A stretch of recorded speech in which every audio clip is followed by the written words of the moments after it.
All righty. Hey, Jeff, change the lights for me if you don't mind. I just realized that we're on the wrong color scheme. What's going on, guys? Late Night Green, Late Night Edition. We are back. What's going on? What's up, Todd Father? Man, what's happening? What's happening, What man? are you doing? Man, I'm doing a damn thing. Oh, shit just turned Like green. filling the colors. Yeah, feeling the shit's changing. Colors are changing right in front of us. What's going on with you? You enjoying this weather? Man, loving it. Loving it. This is my type of weather, man. Yeah, we don't get, like, it's just not consistent, man. It's hot and cold. We're not going to get anything in between. Yeah, well, you know, it's March, so it's kind of a treat. They snuck a couple treats in there. We shouldn't even be getting this. Right. So, We're ahead of the game. yeah. That's how we're looking I'm not at mad it. at it. It's Yeah. a treat. Yeah, pretty soon we'll be at the shore. Pretty soon. Yeah, man. I ain't that much into the shore. I'm a mountains man. Well, you know, you got to get that beach body together. Well, my shit's always cut. You know what I'm saying? My shit's always cut. I don't have to worry about it even in the middle of the winter. If you's cut, you be down at the beach, family. All right, I'll come down with you, fam. Yeah, do All that. right. Hey, we got Bill here tonight. Hold on, Bill. Before you say anything, let me turn your damn mic on. Hey, shit. Hold on. Man, mic my man up. Bill? Yep. Can you hear me? I'm on the There wrong he mic. Is he on the right mic? I can hear him. Are you on the wireless, Bill? No, I'm on the wired mic. Okay, I got you. Hey, how are you? I'm well. How are you, Phil? I am doing well. Just point that mic towards you. Like, make sure it's pointed up towards you. You're not loving this weather? Yeah, I'm loving it. It's good times. I just like to string a few of these together. Hold on, I'll turn you off while you're doing that, Bill. Tell me.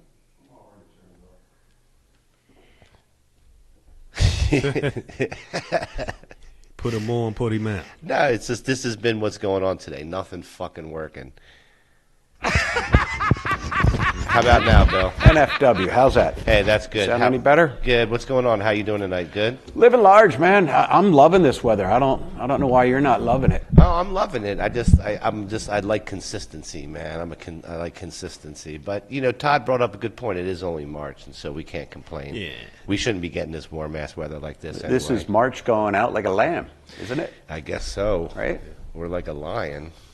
What is it? 70 degrees outside. It's beautiful out It there. is nice. So that would be a lamb, not a lion. Yeah, the news group and I, we were sitting out in the parking lot with our shoes off. It was really nice earlier today. That's beautiful, Bill. Yeah. You and the fucking news group. The whole news crew. We were out there, shoes off, pants rolled up.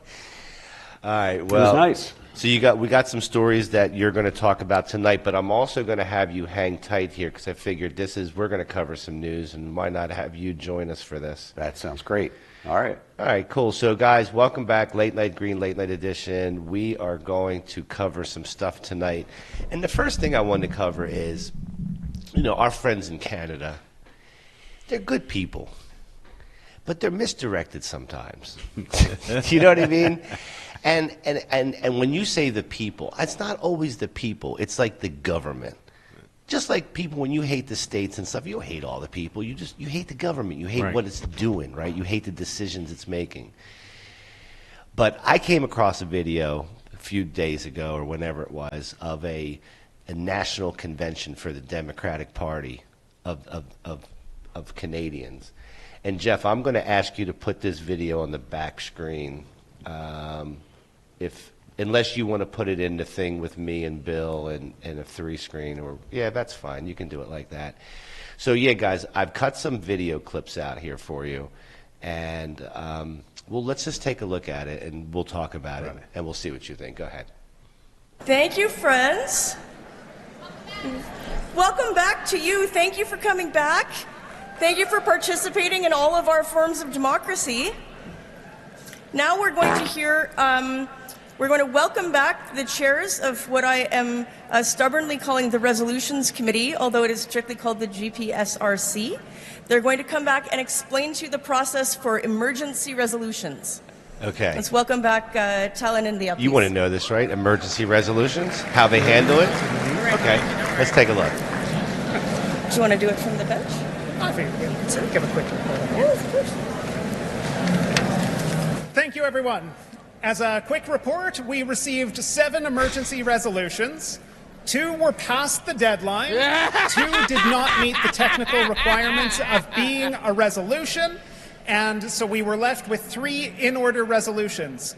2 of them were very close to identicals, sharing very much the same spirit. So we merged the 2 together, and we trust that the submitting delegates are not going to take an issue with that. And so we have 2 that we're going to present to you this afternoon. Okay. So far, it's you're getting an idea of what you're going to get here, right? Yeah, I'm trying to see where they're going with this. Okay, Bill, you enjoying it so far? Oh, just loving it. Okay. So let's go to the second clip, and we'll get a little deeper into it. Can I ask? Hang on a second. Hang on one second. What you're going to find out is a lot of people, there's equity cards, there's gender cards. You don't have an equity card or a gender card, neither do I. But they do. And this is how they use it. And not well, go ahead and play it. My understanding as an equity-seeking delegate is that these cards are to help the chair hear equity-seeking persons, and that we don't only hear from white male delegates. Now, this is my first convention, so I could be wrong, but the reason for my concern is that yesterday, during the housing resolution, after a white man spoke, someone at this mic waved their equity card only to give their speaking spot to a white man. Now, that white man being a leadership delegate notwithstanding, I had lined up for a long time to discuss the housing resolution, like many others, including my fellow delegate, Akua. I just want us as a body to understand the spirit of these cards, because we are a party governed by processes and not by any sort of shock doctrine. Like I said before, it's my first convention, but I can tell tensions are high with the leadership contest, and I just want us to make sure that we remember our values that brought us here. Thank you very much. Merci beaucoup. Okay, so it sounds like they have a bunch of causes and people who support them, and they give their view. They must give opinion. they must give these cards out. But the problem is that well, at least what I think the problem is that everybody's up there talking about their own personal feelings. These people are getting nothing done, and they all start off with making sure that they announce their pronouns as well. So this is pretty wild. Go ahead and play it again. Play the next one. For the information of delegates, I want to be very clear that at your convention, the equity card applies to gender equity. This is the decision you collectively have made. Those delegates from Ontario might remember that at the Ontario convention, we used the cards more broadly for members of all equity-seeking groups. I'd encourage you to consider that as we move along towards the future that we all deserve. You're going to get it. Bill, what do you think? I clearly don't understand what's going on in Canada. Well, I mean, what we're living in is in a day and age where the extremes of both sides have the loudest voice. It doesn't matter if it's the Democratic extreme or the Republican extreme. The extremes get the attention, and the extremes is who has the loudest microphone and the biggest voice in the room. And so we just have examples here and additional examples. I mean, I think this shit's kind of funny because what's happening is these guys are cooked. Canada's cooked. If you can't get, like, you got to be able to talk about issues. People can't get up and start talking about their feelings. Well, I think they're talking about issues, right? Aren't you talking about like gender equity and things like that, right? But they're all talking about how somebody else got to speak in front of them. He wants to talk about housing. Did he say one damn thing about housing, or did he talk about the fact that he lost his place in line? Right? Well, he's just one of many, right? So. Well, yeah. So there's more. Well, we'll play more. Let's play it again. Hello. Hi, Akua from Pong, pronouns she, her with the Ontario. I would like to echo the sentiments of my friend Robert here. Yesterday, this card was used in an inappropriate manner. And while I understand in Ontario we note this as equity, even if that, this was also used inappropriately in terms of gender. I want everyone to be mindful that these cards for individuals like myself who identify as a Black woman have no value outside of this space. Many of us are living in the most oppressive conservative governments across this country. I am from Ontario. A lot of you are dealing with this in places like Alberta as well as Saskatchewan. To abuse the privilege of this card means that we don't allow individuals like myself with intersections that have been used for unpaid labor to build this party. What's intersections? That means that they What's go she mean? unnoticed and that they are disrespected. I want people to be mindful of what this card means as we continue convention. It's not enough to say that we believe in gender equity, and it's not enough to say that we are intersexual and value social justice if we do not model that behavior inside and outside of this space. Thank you. Very well made point, Delegate. Thank you. Okay. Any additional thoughts on this one? Well, I don't even understand half of it. I don't even understand. I mean, these gender and these gender cards, equity cards. Yeah, it's a way to, so did they earn those cards, or they somehow got them. So do they physically carry the cards, or are they just a representation of what they believe in? No, they physically are issued these cards, and then when they go to a forum like this, I guess that they somehow. Okay. So it sounds like they have specific groups, and they make sure they give their views on their. It just sounds to me position. like nothing's getting done. Well, I think you got to have the conversations, and then that moves things forward. Bill? Well, I just looked up the cards. So, based on recent news, Canadian equity cards refer to a controversial color-coded system used in the March 2026 NDP Leadership Convention. This is this thing. To prioritize speakers based on identity groups. These cards representing gender, race, LGBTQ, etc., allow delegates to jump in line for debates. And if you are intersectional, it means you are both. You're two things, right? Yeah. You're not just gender, race, or LGBTQ. You're two together or more together. Yeah. Okay. So it sounds like they just have it placed to have your voice heard. You know, it sounds Okay. like community input. Okay. Kind of like when you have like a council meeting or something like that. Okay. But bigger. Hello? My name is Fred Farhat Sufi. I'm from Port Moody, Coquitlam, and I'm a Canadian Iranian, which has been in Canada for past 54 years. And I very much involved in Iranian affairs. I understand that. Let's go to the nation, next one, And Jeff. I'm a human rights worker. Go to microphone 3. Go ahead, Delegate. Yes. Hello. I was standing here with my gender equity card before you called on the previous speaker. That's my point of privilege that I would like to raise. I will explain the speaking order, which is fixed, that I cannot amend, which is the pro-con rotation. You can move yourself up a line that you're standing in. I am pro, and I was. We went. Went pro. We went pro-con. Pro. Okay. And my plan was to go con. The speaker at con mic 3 also has a speaking card. The delegate at microphone 2 had been in line before you, which is why I went there first. We're going to hear Seeing from the her speaker on feelings. microphone 3, and then it will be your turn. Thank you. It is not an ideal process, friends. I do not make these rules. I don't even love them. Relax. Yep. She's a little antsy over there, huh? She looks like Ellen DeGeneres, right? Oh, damn. With a Hitler cut. Bill? She got a set of ears on her. Yeah. I thought She's this listening. was a teenage She's- boy. She's I'm listening to you, confused. bro. She's listening to you. Those ears are listening. She hears you. All right, play the next one. Thank you, everybody. My name is Leslie Thompson. She, her, Edmonton Manning, Treaty 6 territory. I'd like to call question. Pause for a second. Would it be too much for you to fucking give your pronouns when we start this show? I don't have any pronouns. Oh, you don't? No. All right, never mind. Keep going.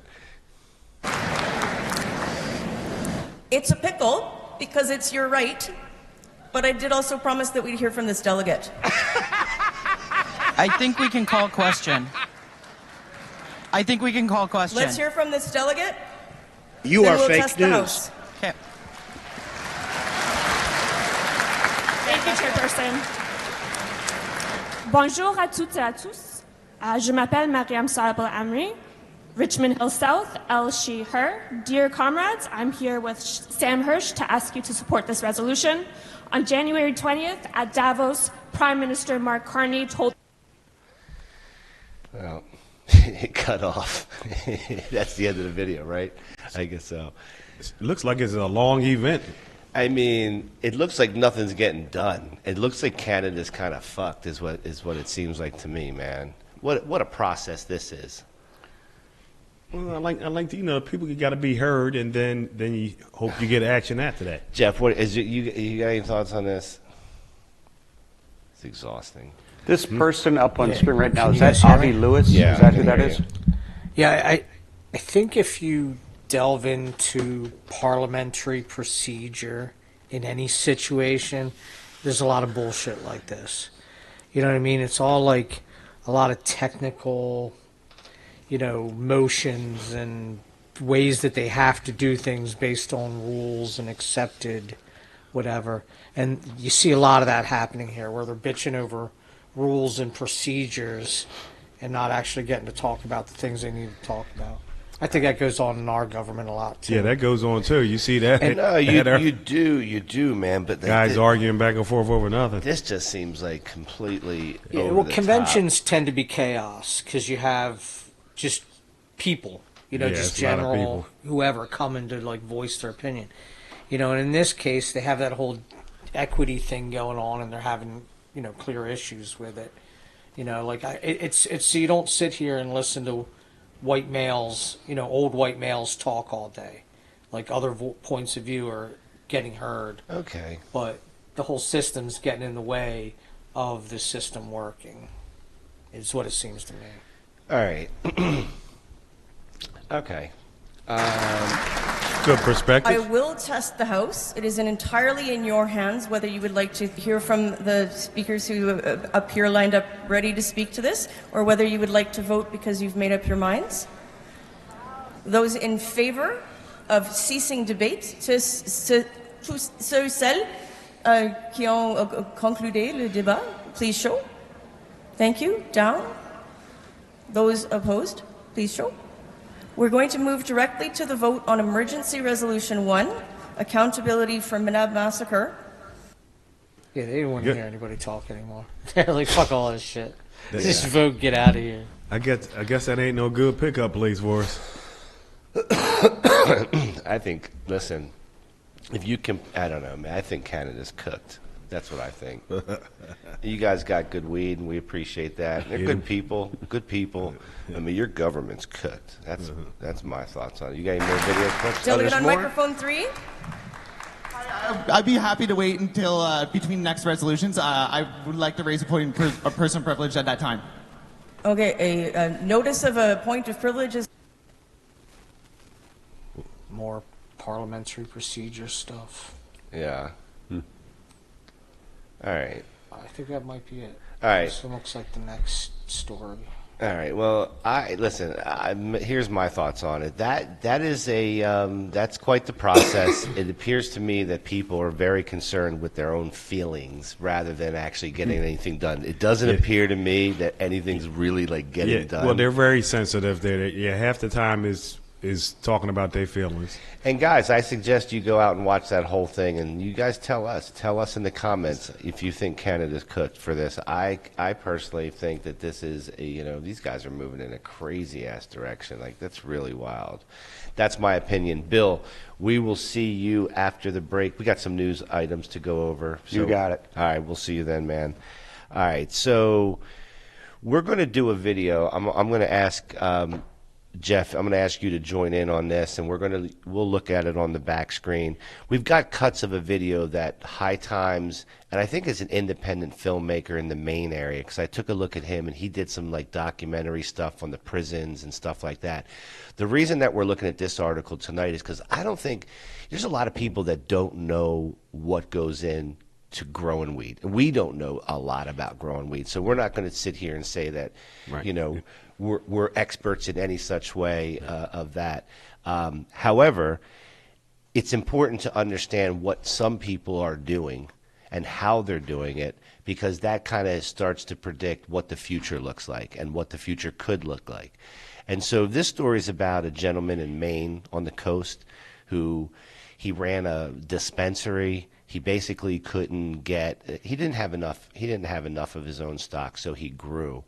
But he also realized that he wasn't growing in a way that was as productive as it could be, and it wasn't engineered to the specific area that he's growing it in.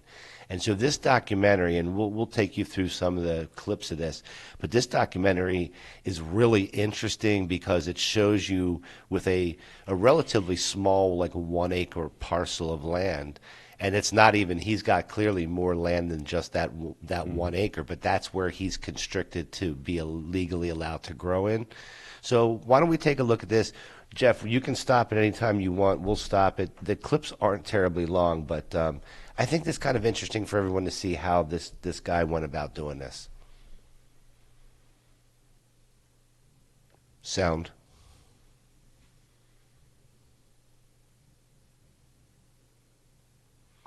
Jeff, one card at a time, find a patient, grow.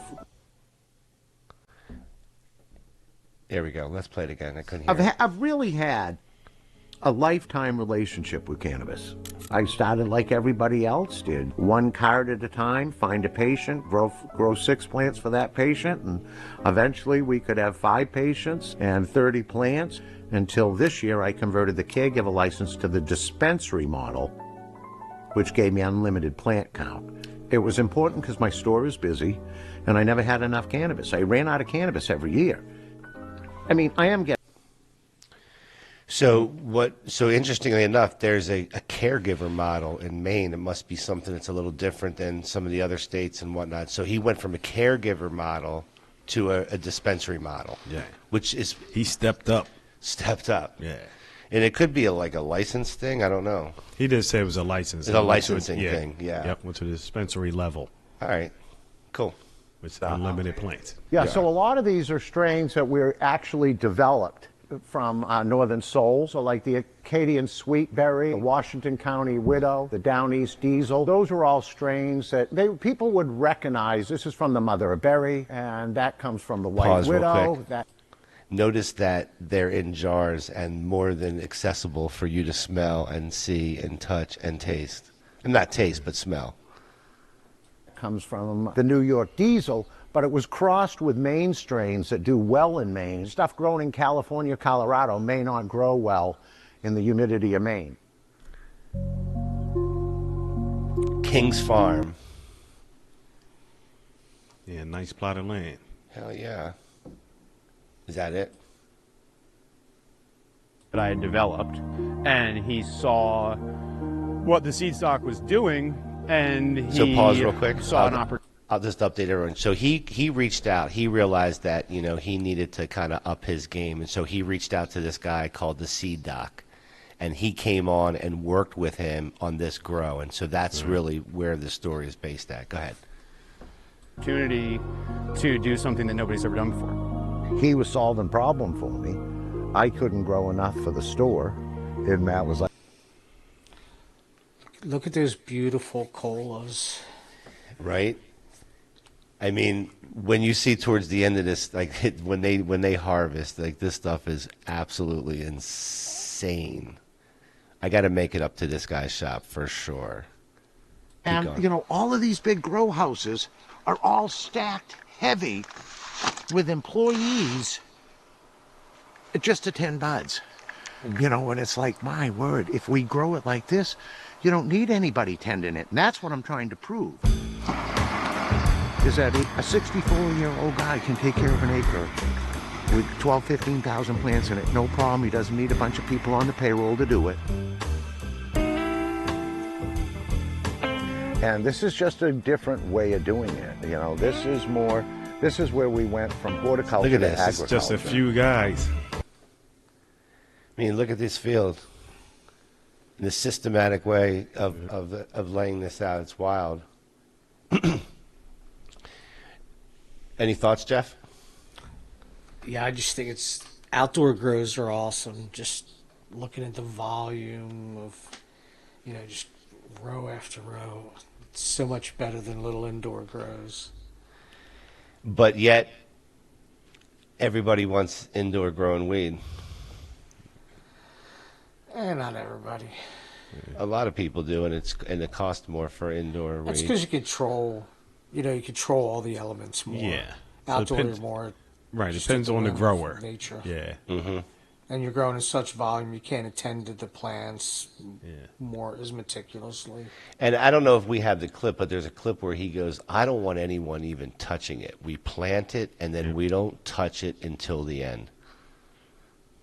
The reason why people like rows and walking paths is because they are afraid of mold and mildew, and they want airflow, and they think they need to work on the plants and touch the plants. And I don't want anybody in here touching the plants, and we only have X amount of space to cultivate in, so I want to fill that space. So this is not set up for people to work on it. It's meant to plant it and leave it alone until it's ready. Plant it, leave it alone until it's ready to go. Yeah, and he solved his problem. He couldn't keep enough marijuana for his dispensary. Changed the technique. Brought in the specialist. Not a spring chicken. He needs to be able to do it. Yeah, so he maximized. Yeah, no doubt. And so it shows really that he's really smart on the labor, and the amount of effort that he has to put in to get this whole grow done is. Yeah, it shows what the cultivators problem solving, and also but this is a success story. Cultivators now, going through some difficult times. A lot of them are, yeah. Depends on the area and all of that. Indeed. So this is indeed a success story. No doubt about it. Go ahead. Would you stand in this field if you've got a lifetime in the cannabis? This is these are unreal to me. This is still unreal. So the thing about the whole outdoor is that it's considered to be much more risky, right? Yeah. And so he doesn't have it. I mean, I guess his whole thing is an outdoor grow. It doesn't seem like he has an indoor grow. I think there's a part of this video where he talks about the greenhouse. He turned it into a pool room or something, right, where he's swimming in there now, looking at the outdoor grow through the greenhouse window. What do you think about the risk side of? I mean, indoor growers kind of control everything. So there's every last aspect. These guys are kind of gambling, but they're gambling in an engineered way. Yeah, I don't think he's really gambling. Hey, listen, his problem was not enough trees I was just saying a whole lot of trees and not having to work it. True. So he solved. But I was just saying from an outdoor perspective, the risk.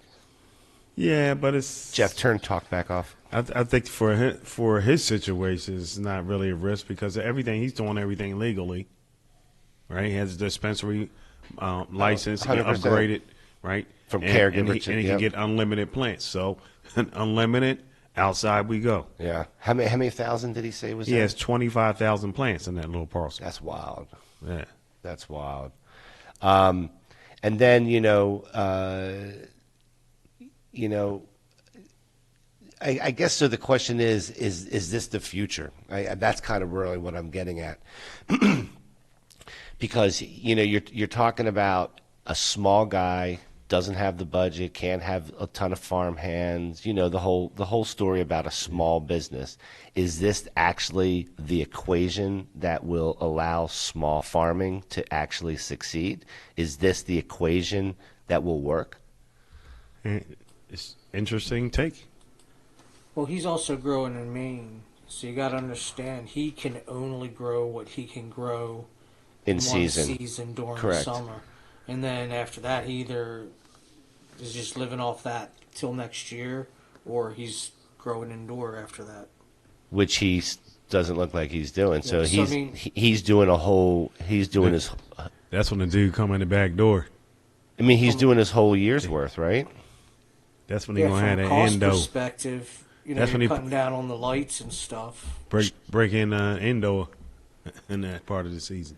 Yeah, and it also talks about like how he works. Like in the beginning of this, it talked about conditioning the soil and the kelp farmers that they work with in Maine to do that. So it's a whole lot of different things. Science behind it. Exactly. There's a whole lot of different things in order to make that Not happen. for everybody. You got to make the commitment.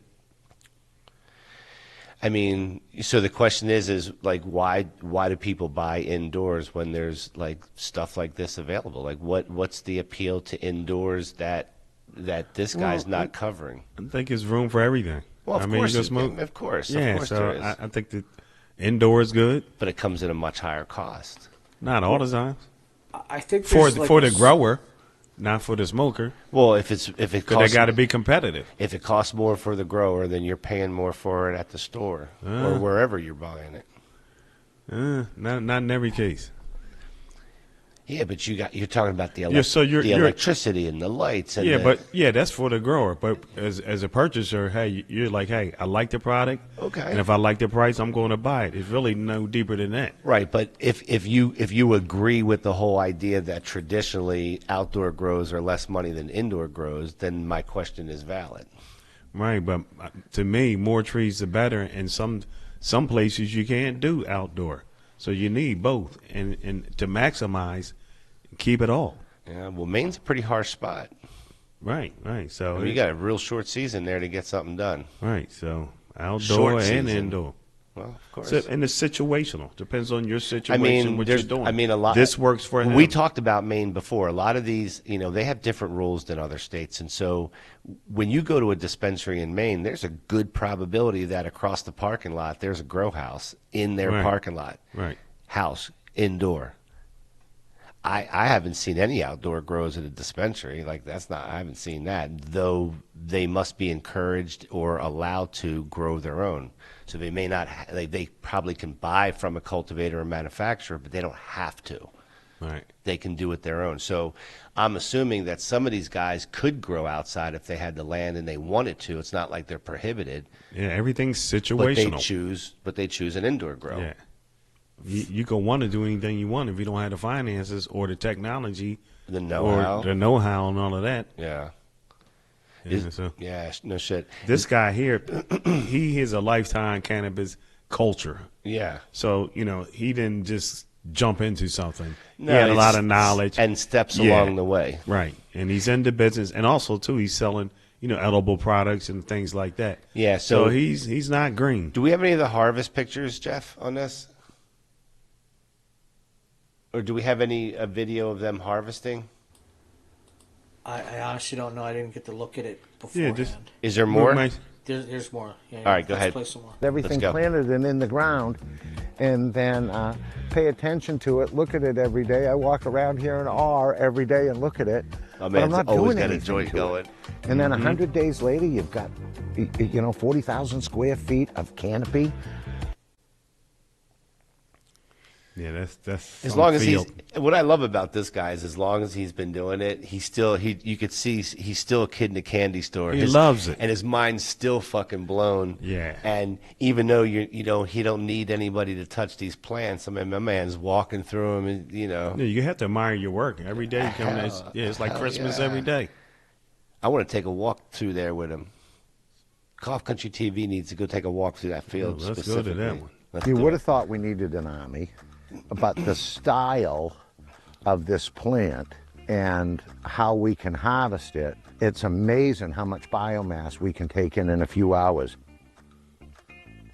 I'm sitting at a tunnel trimmer. I would say I'm doing 80 pounds of biomass an hour by myself. And I've got 2 people prepping in front of me. So we're doing. And he made these machines himself. Pretty wild. Go ahead, keep going. Just like in craft beer, there's always going to be horticulturists that are taking care of their own gardens, and that you're never going to stop that, and that's great, But eventually. All right. These clips are. It's quite operation. It's quite an operation, man. And minimal. Look, it's only a few of these guys tending to it. Yeah, I mean, it took them days upon days to even take this down, just with a few of them like that, and then they have to process it. I think he said some like, and then he showed like the last batch where he goes, "This is what we're going to just hang this for 10 days, and all of this is going to get processed into either edibles or it's going to be in somebody's vape pen in the next few weeks." There you go. Yeah. So that's pretty cool, man. I thought that was a pretty cool story and just a good insight for, people to see if you haven't seen it before. And we don't know a shitload about, growing and stuff, but we certainly admire it, and I thought that would be interesting to bring everybody. So, what else? Is there anything else we got? You got something, anything right now? No, I tell you what, we got to visit Maine. I would love to have him on the show. Visit him. I'd love to have him on the show. I think we're going to reach out and see if we can't make that happen. I think he would be a very, very interesting person to talk to. And, Maine is Cough Country TV's second home location state, so we're up there enough. And so maybe we'll find our way over to that farm. Who the hell knows? Yep. All right. So this is what we're going to do, guys. We're going to take a break. Oh, shit. I have a live read I'm supposed to do. Do I have that? Shit. You know what, Jeff? Just put the commercials up. I'll try to find the live read, and I'll read it when we get back, right after this.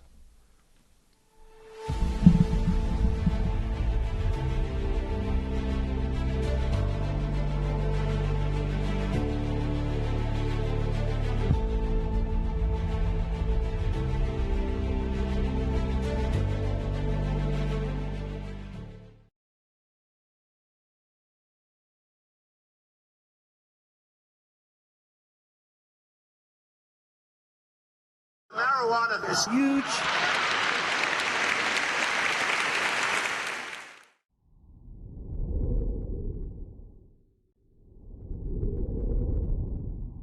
So many dispensaries have resorted to a bland, impersonal shopping experience, where you often don't even get to see a sample of the cannabis you're planning on purchasing before you buy it.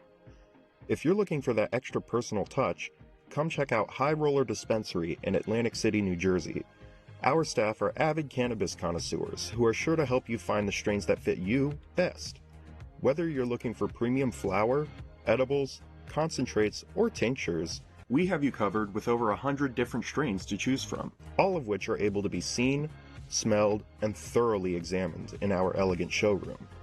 If you're in a rush, we offer a seamless online ordering system that allows for in-depth exploration of all that we have to offer. So whether you're a novice or a seasoned stoner, be sure to stop by High Roller Dispensary and we'll make sure you're floating on Cloud 9 by the time you leave.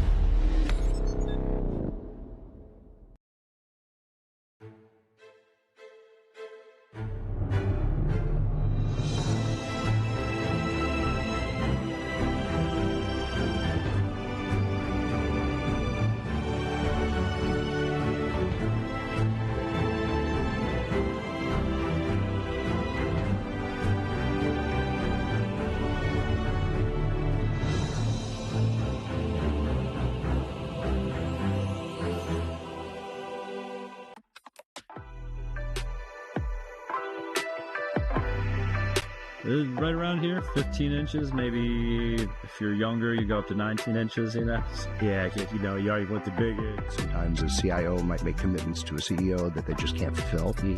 And it's very hard to succeed in those environments. You really want to be able to set the expectation right up front. How would you feel with no sex, no weed for a month or two? I'm going to be really angry. Just feel sorry for Jake. Yeah, Jake's going to get fucked up. Wow, this is Phil. Yeah, for this is all you. This is the Cough Country OG pink hoodie.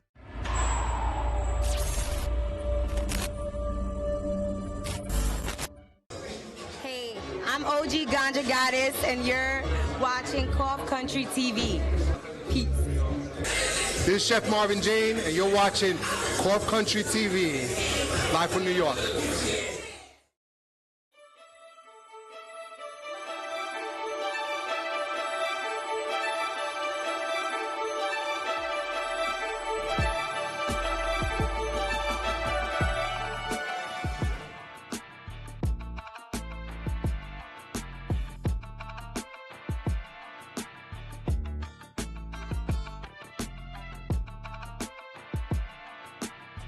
to the Late Night Green Show, late night edition. Thanks for joining us. Hope you guys are having a good evening. Yo, before we get started, man. Okay. What's happening with the Philadelphia Phillies right now? I wore my jersey, first game, everything was good. Downhill since, man. Yeah. And you went to the game. I went to the game. They took a L on that night. Yeah. Jordan itself was a little cool Saturday evening. Was that the game where they scored right at the end and they took it into extra innings and then No, lost? it was no extra innings. They just lost. They just straight up lost. That was the next game they lost. The next one. Yeah, and then they lost again after that last night. Yeah. So, the Phillies are having problems, man. They got to get their shit together. Hey, we still down with them. You know, fighting Phillies. That's all. They're going to come out fighting. Man, Taiwan Walker, you need to go somewhere else. Come on, it's too early. Don't do that to him. Don't do that to him. Dude, I'm done with him 3 years ago or 2 years ago. We'll let him rock out right now. He sucks. You know what I'm saying? He sucks. And Luzardo ain't much better. Dang. Yeah, seriously, man. Whatever. But hey, so let me read this to you guys. We have a new sponsor that we work with, and let me tell you about our partner, Sasquatch THCA, a premium, federally legal, hemp-derived cannabis product retailer worth checking out. They've got top-shelf THC flower sourced from Texas growers, exotic lab-tested strains that deliver when heated. Vegan Delta-9 gummies with real fruit flavor at 100 milligrams and drinkable Delta-9 syrups. It's 150 milligrams per bottle in blue raspberry, strawberry, mango, and lemonade. It's easy to mix for a smooth hit. Plus, hand-rolled pre-rolls and 350 milligram cereal bars, all clean, all natural, 100% compliant, ships fast to most states, including Alaska and Hawaii, with free shipping over $75. And note that you guys cannot get anything shipped to Idaho, South Dakota, New Hampshire, or Tennessee due to state regulations. So if you guys want to go to Sasquatch THCA and use the code LNG20 for 20% off your order. It's the best deal going. Grab this sample pack or stock up. You're going to need to stock up. These get the stamp of approval, 21 plus only. All right. Make sure you guys go hit Sasquatch THC up and get some cool flower. And we'll have some giveaway codes on 420. We're going to be giving codes away where you guys can go get free stuff. So make sure you do that. Also, we didn't talk about it, but Jeff, why don't we pull up some of the stuff for late night, well, not late night green, but Cough Country TV's 420 Across America special coming up on Monday, 420. We're doing 10 hours, guys. 10 hours plus 8 shows. We're going to be doing coverage with the 420 Across America. That will be group coverage between some of our teams here at the studio and people out and about. We've got different events that we'll be tapping into. We'll have the Harlem Reporter here. We'll have the Canologist. If you've got yep, there you go. So it's 2 p.m. to 12 midnight. We are also doing a big feature during the 7 to 9 o'clock hours, and that's East Coast time. We are doing something called the King's Feast, and I'll show you what that looks like. We'll throw that logo up right now. But the King's Feast is going to be a very exclusive, this is an exclusive cannabis meal. This is a 6-course meal. And we are going to have Pat from Infused Philly here, so we are going to have 6-course. I think lobster Newburg's on the menu. Well, listen, I'll be there because I'm the king, and we will be feasting. That's right. That's right. And not only will we be feasting, but we'll be feasting while we're drinking because the Canologist is going to be here too.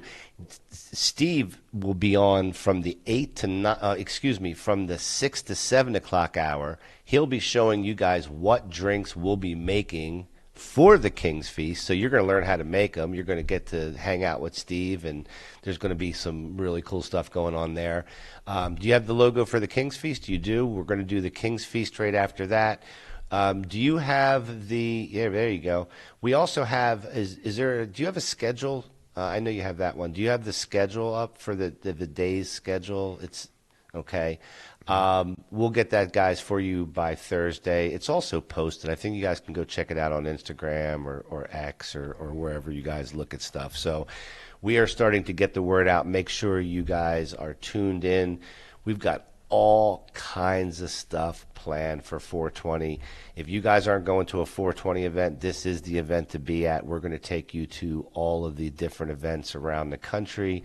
We're going to take you to some obscure events, like where there's some very different things going on, and we'll start announcing who we'll be going to and so forth as the upcoming days and shows continue. But guys, make sure you mark off 420 to hang out with us for our all-day broadcast. We're excited about it. So, all right, that brings us to, you got the Phillies in, and we just talked about the 420 significant day, holiday, big day. I guess it's time to do the news. What do you think? All right, let's hit the news. Let's see what's happening. All right, so where is Bill? Right here. Bill. At the news desk, where I'm always planted. All the time, yes. Planted. And see, and guys, I will tell everybody that if you are a Cough Country TV aficionado, you saw that we had a live planned for tonight for Cough Country News. And it's been a minute since we've gotten the news to this point, so I want to thank you, Bill, for all of your efforts in helping us get to this you're point. welcome, Phil. Glad to be able to help. But we did run into some problems tonight, and the problems, we resolved them, but it took us a little bit too late, and it would have ran into this show. So we are going to broadcast the news live on Thursday. We've all promised ourselves we're going to make this happen. So we'll do it live. And where is that, Bill? Where is that? It's your soundboard, Phil, not mine. I know, but sometimes I don't have it. I'm not allowed to have a soundboard. You're right. No. We'll do it live. There it is. Do it live. I'll write it and we'll do it live. And that's how Bill thinks about the news, and we will be doing it live. That's how I sound off camera. I know. He's yelling a lot off camera. So we're going to do that, guys, on Thursday. I believe it's going to be at 5:30, our live broadcast. So guys, tune in. Make sure you check Bill out when he's doing the super ultra polished live news broadcast. Bill's like, yeah. Okay. CNN's jealous. Right. What do you got? What do you got for us? Well, we have evening? a couple stories, Phil, we wanted to talk about tonight. What do you got? First story is we're back up in Maine again. Okay. And we had a dispensary fire up there. No shit. No, actual shit, yeah. It was an industrial building in Scarborough, Maine. Do you know where that is? I'm not familiar. Yeah, I think I do. Okay. And it's a 76,000 square foot facility. And apparently on the second floor, there was an electrical issue that started a fire. Now, the cause of the fire is an electrical issue. They were concerned because there's a dispensary up there that maybe it was the dispensary grow lights or anything else like that. But as of the writing of this, we still don't know the actual cause of the fire. So, that's something they're still investigating. So you said, so it's a very large facility. You said 76,000 square feet. So is there retail there, or is it just a grow facility? I believe it's just a facility. Let me see here. A grow facility. The sprinkler system contained the fire to one room, which is good. Multiple businesses, including a main cannabis shop. Okay, yeah, so there is a cannabis shop up there. Okay. So that's a pretty big tragedy. So yeah. And we don't know what caused it yet. We don't know what caused it, but fortunately it was contained to one room. Okay, cool. So it doesn't sound like the fire was too bad out of control. Firefighters from Scarborough were assisted by departments from Old Orchard Beach, Bidford, Saco, and Portland. So okay, those are great names. All right. Hey, guys, if you're watching this and you know anything about what happened up there and you can add to this story, feel free, put the comments in. Definitely. Yeah, drop your comments in the comments below, and we'll certainly read them. It took them about 2 hours to get the fire under control, so I don't think, as fires go, I don't think that was too bad. Yeah, 2 hours is okay. Not the end of the world type of fire, but it's not good either, right? No fire is a good fire. That's true. But the fire marshal did say it does not appear to be suspicious. So that's good. That's the final word on the story, I think. That's good. Yeah. Okay. Our next story is a kind of a fun one, I think. Michigan Cannabis Regulatory Agency, the CRA as it's known, has issued a bulletin saying that they cannot use the term dispensary in Michigan. That's because apparently dispensary has a medical connotation to it. And since the pot store is not a medical place, they don't want them using the term dispensary. What do you think of that? Okay, so that's a technicality between a medical store and a recreational store? True, yes. They ban terms like, I'll give you the whole list: pharmacy, apothecary, drugstore, druggist, and medicine store. Can't use any of these. Instead, they want to call it a provisioning center. Okay. But they don't want to be misleading. So. I guess so, yeah. Because the other terms sort of imply a medical-based thing, right? So. So what's a provisioning center? What's that? You're providing. Oh, it's a dispensary. I mean, it's a super general term. Well, but it's separate. They can't come up with something better than that? Well, I thought drugstore was great. What was that? I thought drugstore was great. Yeah, I mean, medicine store. All right. I don't know. I mean, no medicine. But it's pretty wild that they don't want you to use that terminology. Yeah. Well, that could be a legal thing, you know. People, there is a legal basis. A lot of people to it. not informed. They think it's going to and getting some medical stuff, and next thing you know. Yeah, exactly. Yeah. According to Michigan's Public Health Code, the term dispensary and related medical terms are restricted to entities operating under specific pharmacy practice and drug control laws. So I guess put up number 20, Jeff. We have a picture. Is that a picture? Is that the picture? This also applies to all marketing and advertising, anything else that they would be doing.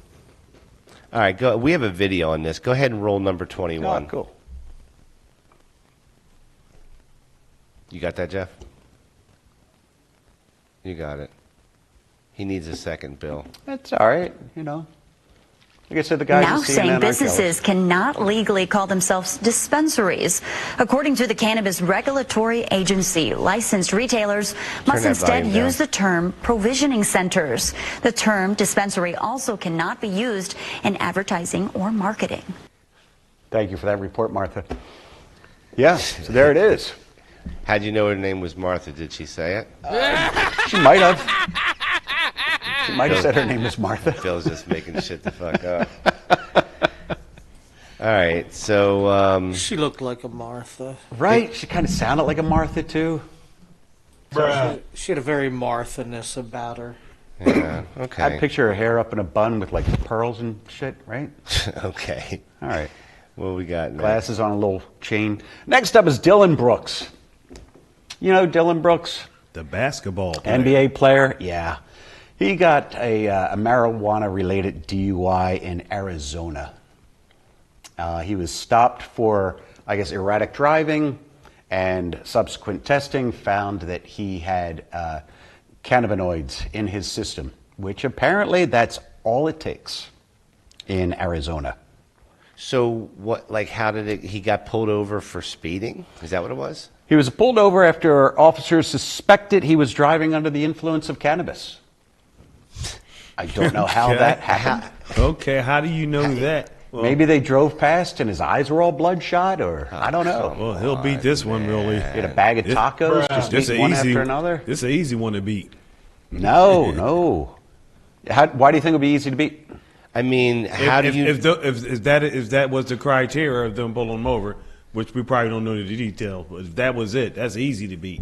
I mean, the most you could pull somebody over on is suspicion that they're somehow intoxicated. But it's that the way you you're high on cannabis. How would they know how do that? you determine that? Yeah, that's a good question. Maybe they saw a big cloud of smoke coming out the front.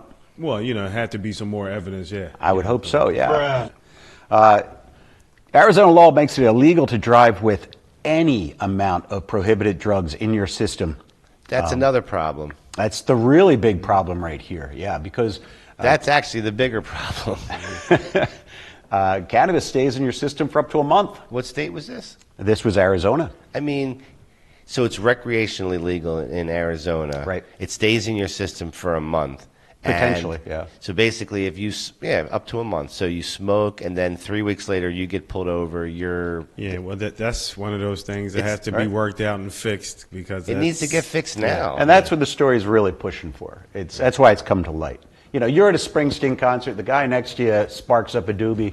You're just sitting there minding your own business, as we all do. And next thing you know, you got a little bit of THC in your system. And a month later, you get pulled over, and you're going to get spanked like Dylan Brooks because you had 2 nanograms of THC in your urine. All right, go ahead and roll number 22. This is our new numbering system, guys. Did you find that updated form of insurance?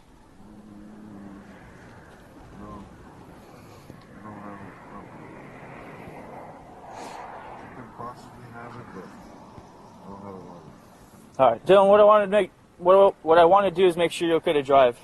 All right. So I'm gonna have you take a step out for me, okay? Step out. He sound like he high. So this just the Dylan Brooks video. Yeah. Because of 6. Failed to maintain your lane to 6 different times, yeah. Sorry. And then to be honest with you, it smells like a dispensary in your car.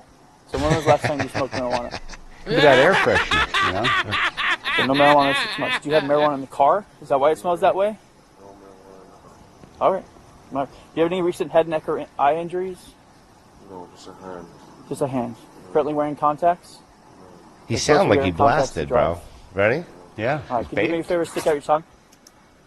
Stick out your tongue? What's All this right. about? Do me a favor. Stand right where my light is. And turn to face me. Put your feet together. Arms down to your side, okay? All I'm going to do is move my pen side to side. What I want you to do is follow the clicky part of my pen with your eyes and your eyes only, okay? Do you have any questions? All right. Oh, he looked wasted, bro. Can't really tell from there.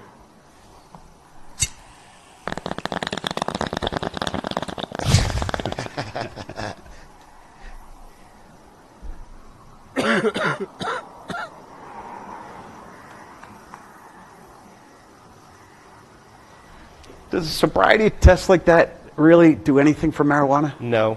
I didn't think so. Now, with all that testing aside, he does look hella wasted, I ain't gonna lie. Might just be his look. Yeah, I can't determine that he's wasted. Yeah. He look, come on, man. He looked high as fuck. I don't know. And I'll tell you what, he's a top athlete too, right? So his coordination, everything else is going to be 10 times better than yours and mine. Well, You're not going to trip him up with. Didn't stop him from getting arrested here. All right, next time we'll go straight up. All right, let's take a look at the next video you have, Jeff. 23. Once more. Step to the right for me.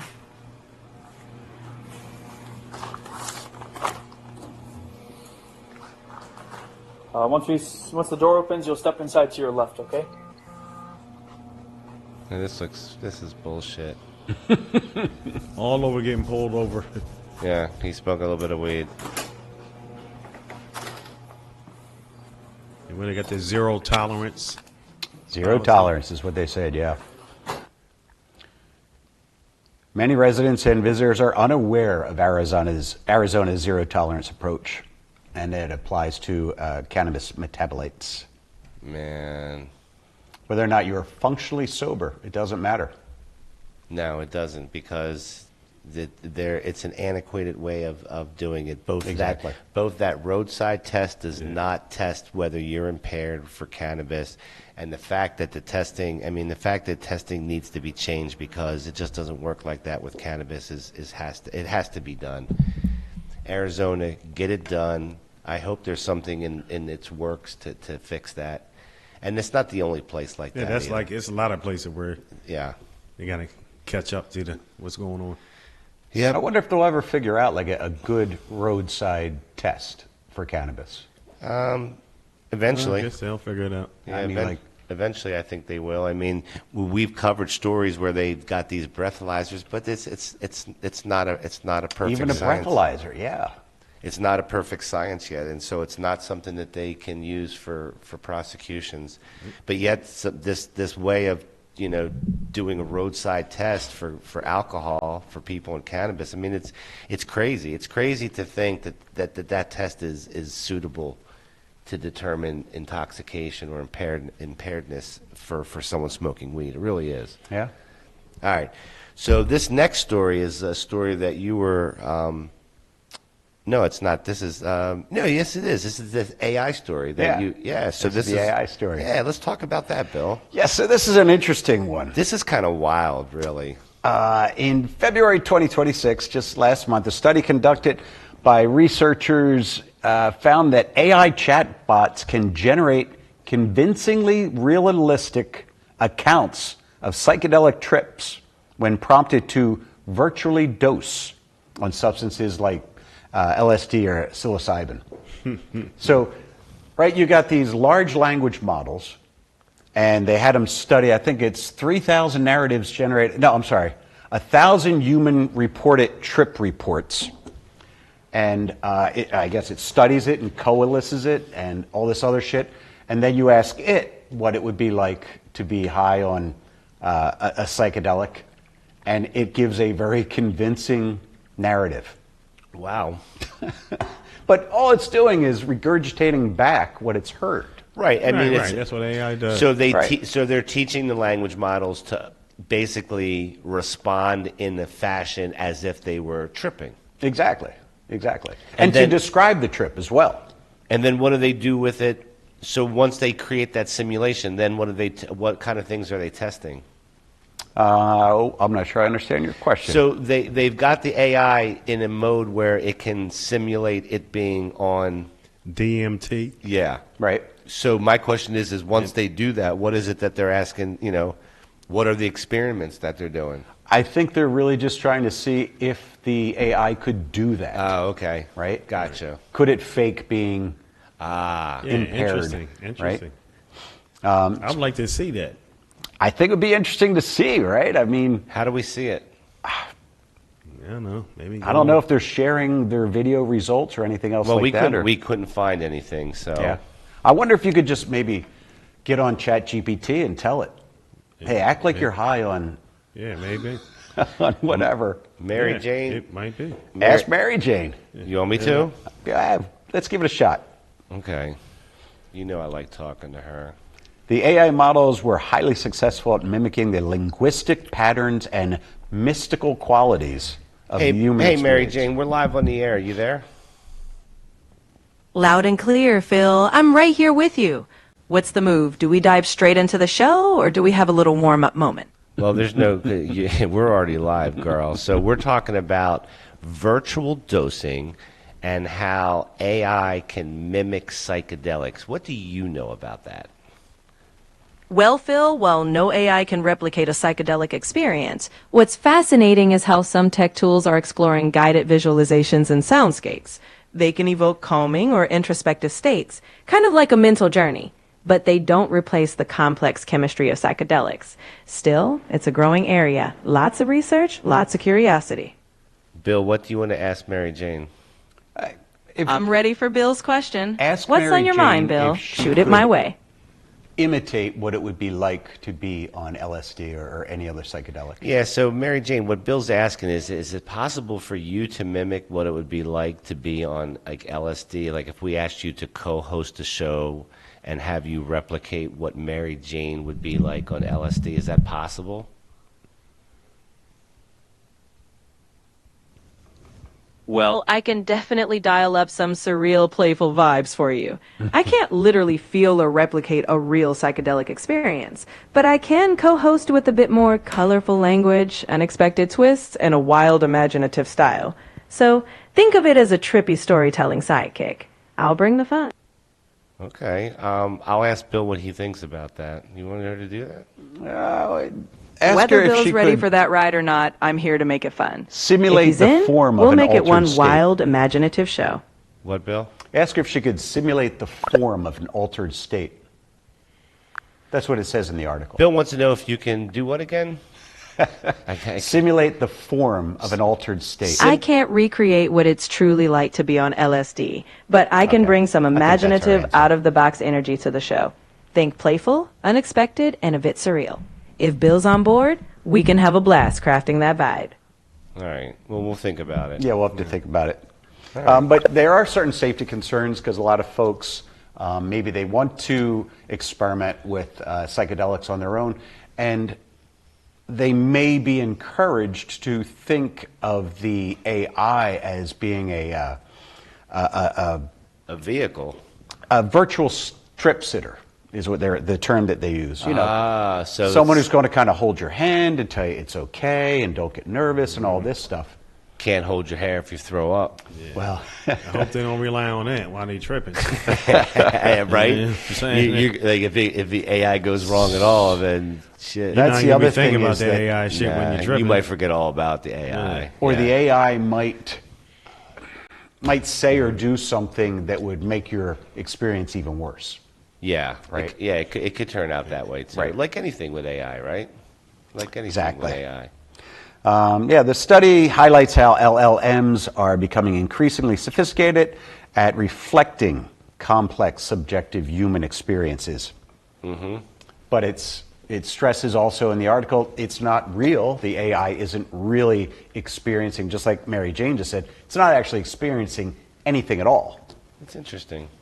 No, I mean, listen, we're in the very beginning of what we'll ask AI to do in the future. And yeah, I mean, simulating experiences and simulating anything, frankly, for that matter, is going to be something that we'll all be able to do. So, well, this is actually a thought that I had a couple of weeks ago, Phil. It's very interesting that you bring it up. Thank you for asking. Okay. I started to think if artificial intelligence really does become artificial general intelligence, where it's basically human-like or beyond human intelligence, could someone actually create maybe some sort of a subroutine or a program that would literally act like drugs to the AI? Act like drugs to the eye. Like a script or something? Like a script that if the AI ran it's I don't know, positive feedbacks, whatever it has that encourages it to do things would kind of go crazy, and the AI would get a little dippy itself. I don't know. That's wild. I mean, right? Yeah. I mean, I did read this article.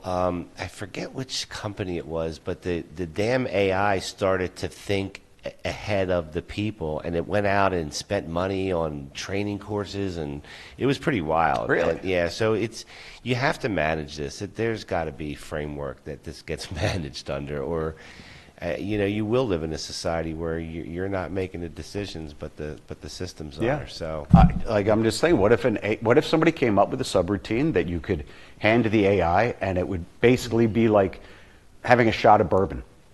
I wish we could have created a subroutine tonight that would have got you on live on the air on time. We'll get there. All right, what do we got next? I think this is our last story, and I just screwed the pooch here. Let me see. There we go. Okay. There's a study out. A study, right? A negative cannabis study. Can you believe this? No, I can't. I wonder who paid for it. Nancy Reagan. Just this month, mid-March 2026, two major analyses published in the Lancet Psychiatry. Let me start over again. You'll get it out. Challenged the common belief that marijuana effectively treats mental health conditions. So we have two studies that contradict that. And key findings are no evidence of efficacy.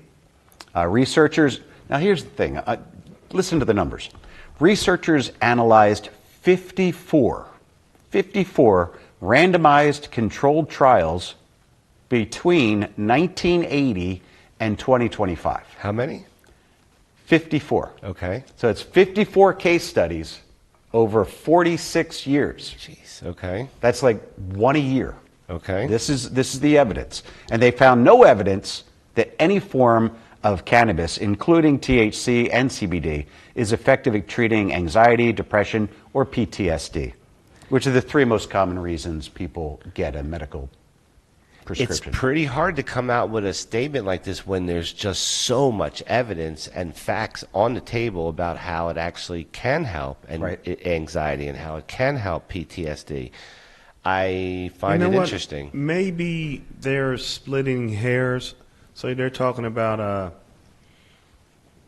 treating anxiety and depression. Yeah. Marijuana does, I think, could take you away from that in a temporary state. It may not treat it.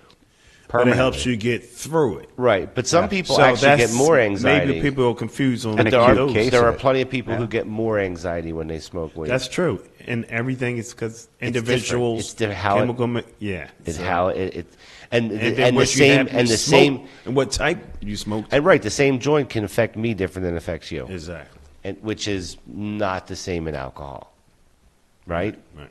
I mean, yeah, you'll have some differences, but you're going to get fucked up versus if we smoke the same weed, it could hit you very different. You could have a body high. I could have a head high. It could be very different. Yeah.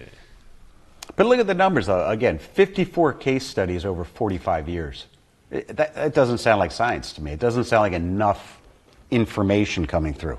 Or you just run something so many times until you get the result you want. Or handpick the 54 case studies, I suppose, right? Yeah, but who paid for all this? Doesn't say who paid for it. Oh. But it does say, let's see, well, experts warned because we have high potency marijuana nowadays, 4% THC in the 70s versus 20 to 35% today, may actually worsen mental health issues, is what they're warning people. I'm not sure I buy all this. This is a bunch of talk until I know who paid for it, to be honest with you. True. Hey, Jeff, roll 25. Maybe we'll figure it out on this video. New in Health Check this morning, a research team in Australia is questioning a common held belief that marijuana can ease symptoms of mental health conditions. Australia. Now, the scientists analyzed results from 54 randomized controlled trials published between 1980 and 2025. They reportedly showed no evidence that any form of cannabis is effective in treating anxiety, depression, or PTSD. The findings were published yesterday in the journal Lancet Psychiatry. Thank you, Susan, for that report. Stupid. Well, I will say this. I don't buy it. I mean, if you tell me that the study says that some people who have PTSD, aren't positively affected by it where others are, that makes a lot more sense to me than to say that there's no clinical evidence that this does anything. Right.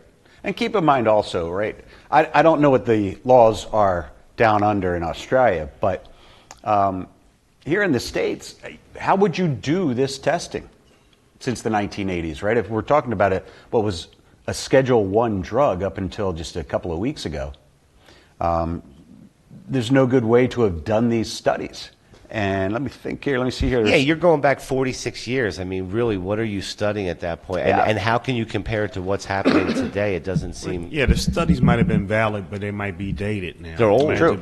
Yeah, they're just old. So. And the lead author, a man named Jack Wilson, noted most of the studies used oral formulations like capsules and oils, while real-world users, and I think he actually said this, where real-world users typically smoke it. And there's it needs to be updated. Even less evidence there. It's just old information. What's his name? His name is Jack Wilson. Fuck you too. All right, Jack Wilson, fuck off. All right, so Jeff, why don't we bring up Bill? Why don't you join us and we'll do some comments, some feedback that we got from people and to some of the stories that we have done, and then we'll do our strain of the day. Absolutely. I'll be on the elevator. I'll be down in 2 minutes. All right. Let's take a look at the, Jeff, do you have the comments?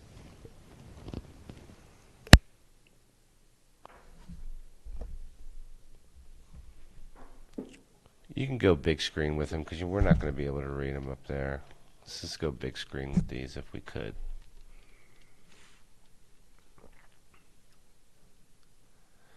All right, you want to take the first one? So this is a story, this is a comment about the Panama Red, the psychedelic sativa that cost a fortune. So we did this a few weeks back. This is from West Hilton 6862. Go ahead. I have grown Panama Red and smoked many pounds over the years. It is the same thing as Colombian Gold. I missed the sweat curing of the 1970s because it turned that powerful sativa into something akin to hashish. Sun pollen hash, also known that has that aroma. These days, the strains are much better, and I relegate those old experiences to nostalgia. I have some animal cookies, live resin, that will peel your skull with a joke or grin. Sweet. Yeah. I always hear people's recollection of these strains of yesterday. I really do. I enjoy those. And he's talking about today and yesterday. Sound like he's enjoying whatever times he's in. Right on. Next. All right, so this was about the PA cannabis worker strike. Jeffrey Rogers says, all they're doing is running themselves out of a job. People aren't even bothering with legal weed anymore. Government made it too difficult and expensive. Street prices are way cheaper, and it's all working people can afford these days. Facts. Next. What's that say, my man? So, what's this? Hussein Arima? Hussein Rimo. Yeah, shit, I can't Hussein read that. Rimo. Hussein Rimo, 13584. It's about the story, who funded the war on legal marijuana. Atlanta funded to legalize marijuana. There's different types of politics to fix own citizens who care. What's that mean? Because I don't know what he's saying. All right, cool. Next. All right, this is about the Girl Scout sells cookies outside dispensaries, get death threats. I mean, that was our exaggerated fucking title. The cookies is just for the girls to have them interact with each other in a positive way.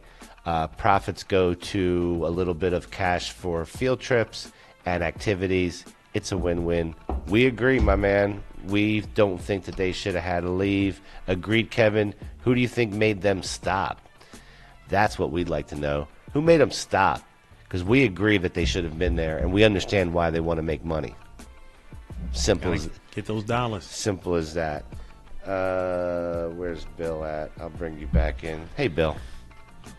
Hey, the grammar police would like to point out that he used the wrong prophet. Turn your talk back off too if you're going to talk on the mic. All right, cool. So let's go to the next one. The next one is about the cannabis stigma. Sleep gummies make you ineligible. And Fans Fact says most people have their kids sugar dependent. It's more slippery slope than anyone talks about. 100% freaking facts. You nailed that one, Fans. Sugar. Slippery slope. Yep, it's way bigger an issue. You want to read this one? This is about the teens ditching weed. The shocking decline explained. Yep. So this is from Nick E4R9M. Okay. Where do they get these names from? Because it's legal and no longer skunk-like, it was back in 2000. Like it was back in 2000. Yeah. So teens are ditching weed because it's legal and no longer skunk-like. That's true. That's skunk. Where is it? Yeah, but is that the reason they're ditching weed? I doubt it. I think they're just like all this other cute stuff. I think teens don't know shit about skunk weed. Never did, never will. Right. It hadn't been around since. That's how it is. They just don't get it. Amen. All right, next. This is about the basketball star arrested. Felony drug charges, shocking details. Reg Paulson says if you buy it by the kilogram, it's cheaper. Maybe he's a heavy smoker. Unless they have him selling it, then that's bad. Otherwise, that's personal. So personal use, 2.1 pounds. It's a kilo. No, this is the one where the young college basketball player got busted. Right. Got kicked out of school, couldn't play in a tournament. Oh, yeah. That's him, yeah. and he's saying maybe he's a heavy smoker. Yeah, right. Shit, he needs all of that. He's different. He's an elite athlete. That's right. He's different. He's an elite athlete. He's different. He needs the good stuff. He's different. All right, Cole. All right, so this one, I'll just read this one. San Francisco Cannabis. So we talked about this. I'll just take this one because this guy, what's this guy's name again? I can't read it. Charlie something? Charlie, you're a dickhead. We do a story. Every outlet is doing a story about this legislation, this city council amendment or something that they were making so they can allow for cafes. Oh, right, and, right. And we didn't say that there's no cafes in California. We were specifically talking about San Francisco, were we not? I think we were. We were. As a matter of fact. And so he writes, they think this is new. So I went ahead, we put it in here. There's one of the articles. This is by I guess it's published by NBC. So we put it in there, and it's NBC Universal. There's the link in the article right there. You can read more. The whole article is right there in that comment. And then I wrote dumbass because Charlie, you are a dumbass, bro. That makes no fucking sense. It was a story that all the major outlets were doing. You're a dickhead. And unless, Charlie, we misinterpret it. And Yeah. if so, come back and explain what you I mean. don't think we misinterpreted. Peace out, Charlie. All right, what's next? Cannabis linked to bigger brains. I don't know how to say that name, but they wrote, and also linked to shrink brain and development for early signs of dementia. Great. Okay. It's the English, the grammar. I was going to say the grammar is a sign of. we're So supposed they to. said bigger brains. I didn't say anything about being smarter or anything else like It that. said cannabis linked to Right. bigger brains, and it says also linked to shrink brain. Shrink brain. The fuck is shrink brain? They're just saying, hey, smoking that weed makes you stupid. Okay. What was All right. that disease kids were getting a couple of years ago? All right, so Haristian Kanev, we suggest you don't smoke weed. It's probably not for you. Cannabis industry truths they don't want you to hear. So this is the one where we were filling in the sentences, and we Right. were playing our version of the Jeopardy. Was it Jeopardy? Yeah, and it was our version of Jeopardy, and just Jivvy, is that what it says? Just Jivey? Jivey? Yeah, evolved to Family Feud music style. That's a good one, man. It's funny. I like it. Good shot. Your cannabis staff is on strike. What would you do about it? Were they right? Start hiring other people. Amen. Shout it out.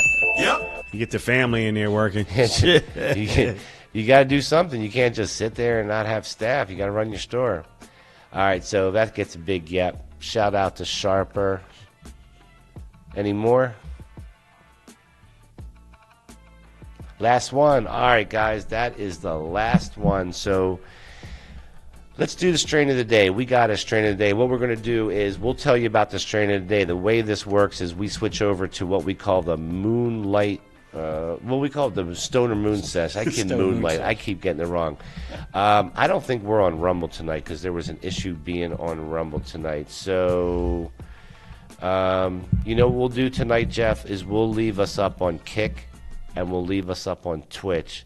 We'll come down off of all these other platforms and leave us up on X too. Fuck it. We'll see what they will. Twitch will be the one that has a problem with it, but yeah, we'll come down off of YouTube. But before we do that, let's tell you guys about the strain of the day, which tonight is what is it? Gelato Pop. Gelato Pop. And there is there's a close-up of the actual close-up. That's an actual close-up of Gelato Pop right now. That's what see she the looks like. gelato in it. Yeah, frosty. It's a little frosty, right? Yeah. You want to tell us about that, or you want the MJ to do it? I think I got a little something for that. All right, let's talk about it. So we're talking about the Gelato Pop marijuana strain. Correct. THC content is about 24 to 26%. On average. A little on the higher side. It's indica dominant, 60% indica. Okay. Basically hybrid, leaning on the indica side a little bit. It's a mix between the iconic Gelato and Triangle Kush. So Gelato and Triangle Kush. And has a sweet flavor and either sweet or high. So, well, we got some sitting right in front of Bill right here, ready to rock. We've got some under the microscope. I thought this was mine, actually. we definitely going to break that bread. So Yeah. it's used for, it may relieve anxiety, So why don't you pack a few of these? chronic pain, headaches, That ain't the jar. That ain't the packaging. insomnia, or stress. All right. So we'll do a. Bill's gonna pack up. Yeah, chillums. He'll pack a few chillums up. Oh, the bongs. It's up by your. Oh, it's on your side, up in the front. All right. All right, guys, we're going to come down off of YouTube right now. Make sure you come over to Kick and join us over on Kick. And we're going to do the little moonlight. Where's the barking coming from? These are all dirty. I'm going to give them a quick clean up. Who has a dog? Where did the dog come from?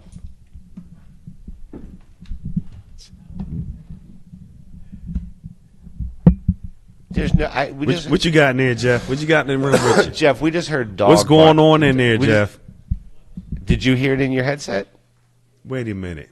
How's that possible? Could that be Z? I don't know. That Z coming back on the set. I don't know, but where did that come from? Is there? Do you have any? I you have no idea where that came from. Do you have any remote connections open? No, I looked over instantly to see if there was any volume, anything coming from anywhere, and I have nothing, no audio inputs showing any kind of green. You snuck your dog in here, Jeff. I have no idea where that came from. Yeah, you heard it, right? Yeah, that was weird. All right, I'm like, dude, gremlins all We day got today. goat. What the hell going on I here? don't know what's going on. All day so today, gremlins in the freaking wires. all right, let's switch over here, Jeff. We're gonna do the switch over, guys. We're gonna come off of YouTube. I'm going to bring us down. Come over. Make sure you join us on Thursday. Make sure you check out